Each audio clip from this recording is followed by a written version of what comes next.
Audio clip number 76 انشاءاللہ عز و جل۔ اس آڈیو کلپ میں قرآن پاک کی سورہ بقرہ کی آیت نمبر 221 سے 223 کی تلاوت، ترجمہ اور تفسیر قرآن صراط الجنان سنیں گے۔ بسم اللہ الرحمن الرحیم۔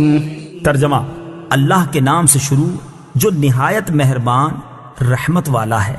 وَلَا تَنكِحُوا الْمُشْرِكَاتِ حَتَّى يُؤْمِنَّ وَلَأَمَةٌ مُؤْمِنَةٌ خَيْرٌ مِّن مُّشْرِكَةٍ وَلَوْ أَعْجَبَتْكُمْ وَلَا تُنكِحُوا الْمُشْرِكِينَ حَتَّى يُؤْمِنُوا وَلَعَبْدٌ مُؤْمِنٌ خَيْرٌ مِّن مُّشْرِكٍ وَلَوْ أَعْجَبَكُمْ أُولَئِكَ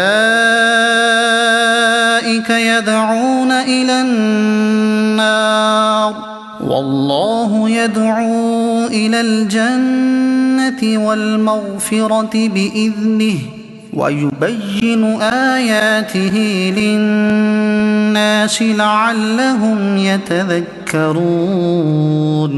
ترجمہ: اور مشرکہ عورتوں سے نکاح نہ کرو جب تک مسلمان نہ ہو جائیں، اور بے شک مسلمان لونڈی مشرکہ عورت سے اچھی ہے اگرچہ وہ تمہیں پسند ہو، اور مسلمان عورتوں کو مشرکوں کے نکاح میں نہ دو جب تک وہ ایمان نہ لے آئیں، اور بے شک مسلمان غلام مشرک سے اچھا ہے اگرچہ وہ مشرک تمہیں پسند ہو۔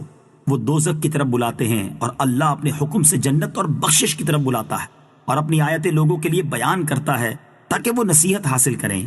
وَلَا تَنكِحُوا الْمُشْرِكَاتِ، اور مشرکہ عورتوں سے نکاح نہ کرو۔ تفسیر صراط الجنان میں ہے، یہ آیت حضرت مرثد غنوی رضی اللہ تعالیٰ عنہ کے بارے میں نازل ہوئی۔ وہ ایک بہادر شخص تھے۔ سرکار دو عالم علیہ الصلوۃ والسلام نے انہیں مکہ مکرمہ روانہ فرمایا تاکہ وہاں سے کسی تدبیر کے ساتھ مسلمانوں کو نکال لائیں۔ وہاں عناق نامی ایک مشرکہ عورت تھی جو زمانے جاہلیت میں ان کے ساتھ محبت کرتی تھی۔ وہ حسین اور مالدار تھی۔ جب اس کو ان کے آنے کی خبر ہوئی تو وہ آپ کے پاس آئی اور اپنی طرف دعوت دی۔ آپ نے خوف الہی کی وجہ سے اس سے اعراض کیا اور فرمایا کہ اسلام اس کی اجازت نہیں دیتا۔ تب اس نے نکاح کی درخواست کی تو آپ نے فرمایا کہ یہ بھی رسول خدا صلی اللہ علیہ وسلم کی اجازت پر موقوف ہے۔ چنانچہ پھر اپنے کام سے فارغ ہو کر جب آپ نبی پاک علیہ الصلوۃ والسلام کی خدمت میں حاضر ہوئے تو صورتحال عرض کر کے نکاح کے متعلق دریافت کیا۔ اس پر یہ آیت نازل ہوئی اور فرمایا کہ مشرکہ عورتوں سے نکاح کی اجازت نہیں اگرچہ وہ تمہیں پسند ہوں۔ البتہ یہ یاد رہے کہ اہل کتاب یعنی یہودی عیسائی عورت سے نکاح کی اجازت ہے۔ اس کی تفصیل سورہ مائدہ آیت نمبر 5 میں آئے گی۔ وَلَا تُنكِحُوا الْمُشْرِكِينَ حَتَّى يُؤْمِنُوا، اور مشرکوں کے نکاح میں نہ دو جب تک وہ ایمان نہ لے آئیں۔ یہ عورت کے سرپرستوں سے خطاب ہے کہ اپنی مسلمان عورتوں کو مشرکوں کے نکاح میں نہ دو۔ مسلمان عورت کا نکاح مشرک و کافر کے ساتھ باطل و حرام ہے۔ مشرک و کافر لوگ تو تمہیں جہنم کی آگ کی طرف بلاتے ہیں، جبکہ اللہ تعالیٰ تمہیں اپنی مغفرت کی طرف بلاتا ہے اور تمہیں نصیحت فرمانے کے لیے تم پر اپنے احکام نازل فرماتا ہے۔ اس آیت میں آج کل کے مسلمانوں کے لیے بہت واضح حکم موجود ہے۔ انتہائی افسوس ہے کہ قرآن میں اتنی صراحت و وضاحت سے حکم آنے کے باوجود مسلمان لڑکوں میں مشرکہ لڑکیوں کے ساتھ اور یوں ہی کافر لڑکوں اور مسلمان لڑکیوں میں باہم شادیوں کا رجحان بڑھتا جا رہا ہے، خاص طور پر ان علاقوں میں جہاں کفار و مسلم اکٹھے رہتے ہیں۔ مغربی طرز زندگی نیز لڑکوں اور لڑکیوں کی مخلوط تعلیم سے جہاں اور تباہیاں مچی ہوئی ہیں اور بے حیائی کا طوفان امڈ آیا ہے، وہیں باہم ایسی حرام شادیوں کے ذریعے زندگی بھر کی بدکاری کے سلسلے بھی جاری و ساری ہیں۔ اس تمام صورتحال کا وبال ان لڑکوں لڑکیوں پر بھی ہے جو اس میں ملوث ہیں، اور ان کے والدین پر بھی جو راضی خوشی اولاد کو اس جہنم میں جھونکتے ہیں، اور ان حکمرانوں اور صاحب اختیار پر بھی ہے جو ایسی تعلیم کو رواج دیتے ہیں یا باوجود قدرت اس کا انسداد کرنے کی کوشش نہیں کرتے۔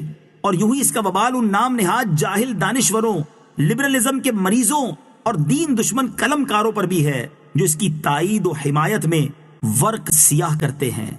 وَيَسْأَلُونَكَ عَنِ الْمَحِيضِ قُلْ هُوَ أَذًى فَاعْتَزِلُوا النِّسَاءَ فِي الْمَحِيضِ وَلَا تَقْرَبُوهُنَّ حَتَّى يَطْهُرْنَ فَإِذَا تَطَهَّرْنَ فَأْتُوهُنَّ مِنْ حَيْثُ أَمَرَكُمُ اللَّهُ إن الله يحب التوابين ويحب المتطهرين.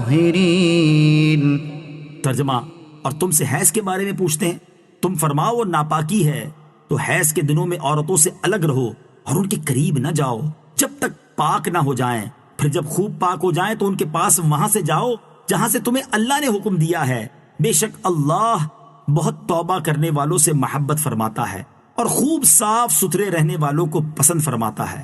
وَيَسْأَلُونَكَ عَنِ الْمَحِيضِ. اور تم سے حیض کے بارے میں پوچھتے ہیں. شان نزول: عرب کے لوگ یہودیوں اور مجوسیوں کی طرح حیض والی عورتوں سے بہت نفرت کرتے تھے.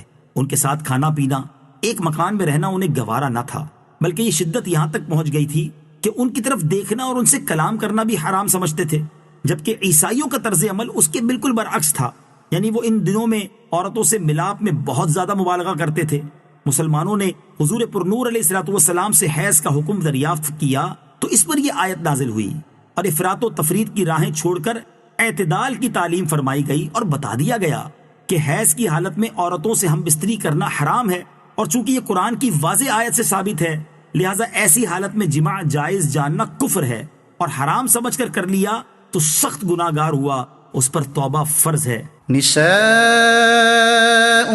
حرث لكم فأتوا حرثكم أنا شئتم وقدموا لأنفسكم واتقوا الله واعلموا أنكم ملاقوه وبشر المؤمنين.